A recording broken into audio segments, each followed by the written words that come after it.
বন্ধুরা দেখতে পাচ্ছেন এটি একটি ভীষণ 43 ইঞ্চি টিভি, যেটার ডাবল ইমেজ প্রবলেম। এই যে ছবি লাফাচ্ছে। তো এখানে যে প্যানেলটি ব্যবহার করা হয়েছে সেটি হচ্ছে এইউও, যেটা দুই সাইড ভাগ করা দুটি রিবন দ্বারা। তো আমি প্রথমে বাম সাইডটা খুলে দেব। খুলে দেওয়ার পরে যে রেজাল্টটি আসলো সেটা হলো, দেখতে পাচ্ছেন এখানে কিন্তু ভার্টিক্যাল লাইন আসছে।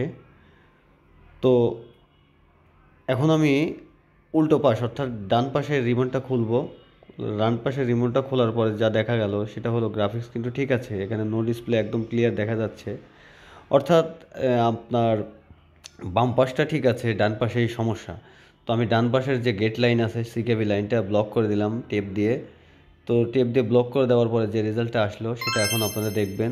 দেখতেই পাচ্ছেন এখন আর কোনো লাফালাফি নেই, একদম কিন্তু গ্রাফিক্স 100/100। দেখতে পাচ্ছেন নো ডিসপ্লে একদম ক্লিয়ার, কোনো লাফালাফি হচ্ছে না। তো এটাই ছিল প্রবলেম।